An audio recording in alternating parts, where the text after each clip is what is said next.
Welcome, dear listener. Tonight, let us embark on a sacred journey. A journey through Navratri, 9 nights dedicated to the Divine Mother, Maa Durga. These nights are not just rituals, they are stories. They are lessons. They are reminders of the strength, love, and wisdom that live within us. Close your eyes, breathe deeply. Let me guide you into the world of the Nava Durga, the 9 forms of Maa Durga.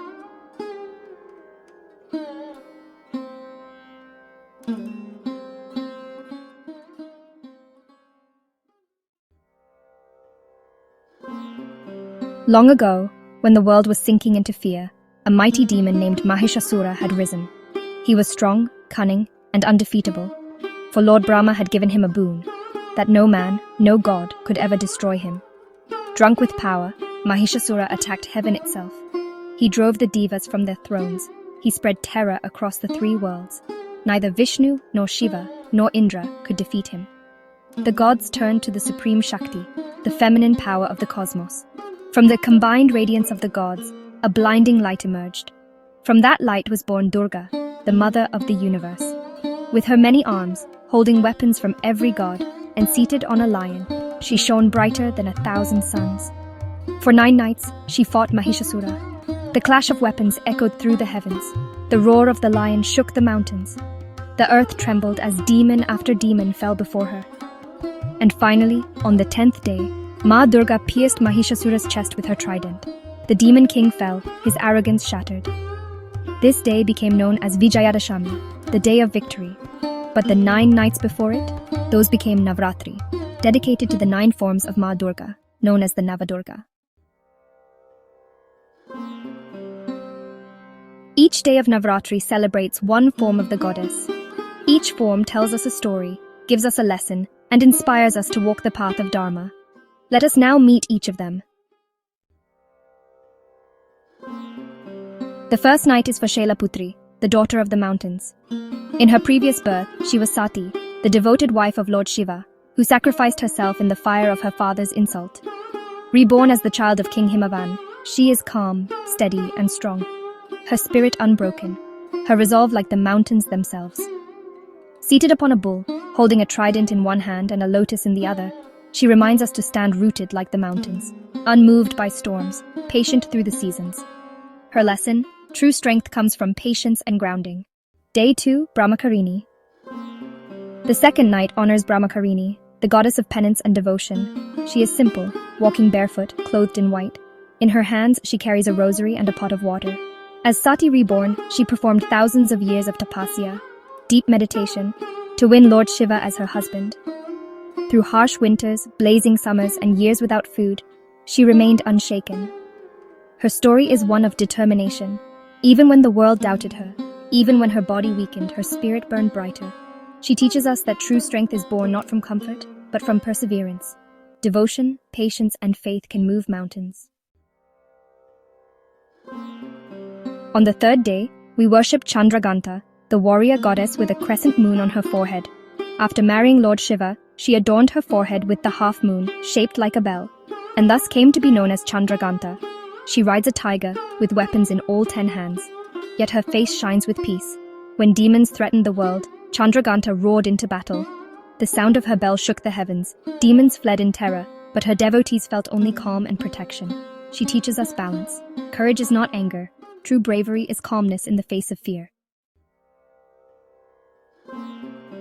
The 4th night belongs to Kushmanda, the goddess who created the universe with her smile. Before her, there was only darkness. But when she opened her eyes and laughed, the cosmos came alive. The stars, the planets, the sun, all shone forth from her radiance. She is depicted with 8 arms, holding rosaries, weapons, and a jar of nectar, spreading warmth and vitality. Her story reminds us that creation begins with joy. Even a simple smile has the power to create hope and light. She teaches us optimism, that by choosing positivity, we can shape our world. On the 5th day, we honor Skandamata, the mother of Kartikeya, also called Skanda, the commander of the gods. She rides a lion, holding her son in her lap, and blesses devotees with her free hand. Her love is pure, unconditional, and protective. When the gods prayed for a leader to defeat the demons, it was Skanda, her son, who led them to victory. And it was Skandamata's blessings and guidance that gave him strength. She teaches us that motherhood is not weakness, it is the greatest strength. Love, care, and sacrifice are the foundations of victory.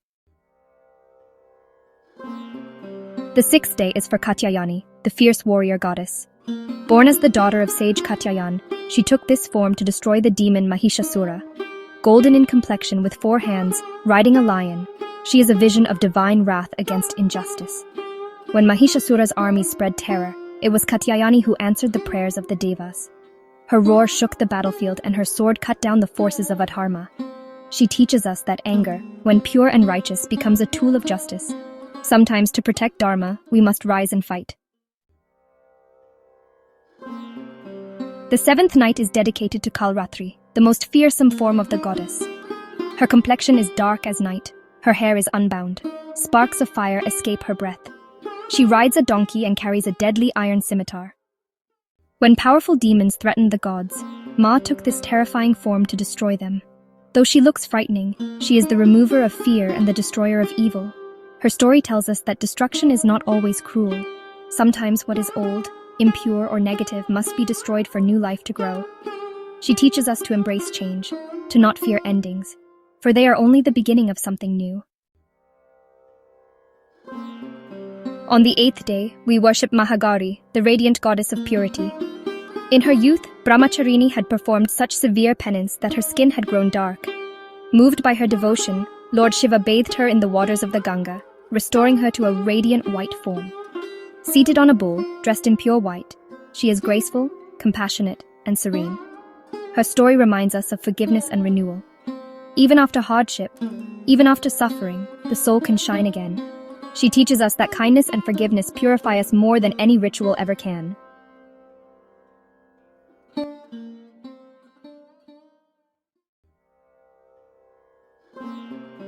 On the 9th and final day, we worship Siddhidatri, the goddess of spiritual powers and blessings.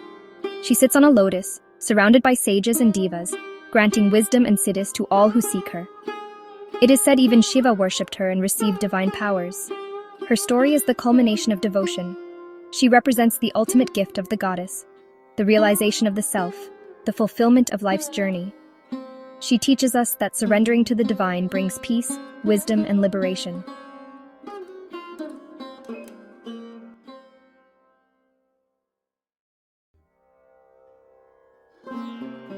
And so, these are the 9 forms of Maa Durga, from the strength of Shailaputri, to the devotion of Brahmacharini, to the courage of Chandraghanta, to the joy of Kushmanda, to the love of Skandamata, to the justice of Katyayani, to the protection of Kaalratri, to the compassion of Mahagauri, and finally to the wisdom of Siddhidatri.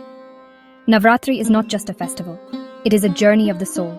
9 nights of cleansing, of learning, of connecting with the Mother Divine. So as you listen tonight, remember, the goddess is not far away. She lives within you, in your strength, your love, your forgiveness, and your wisdom. May Maa Durga bless you always. Om Dum Durgayai Namaha.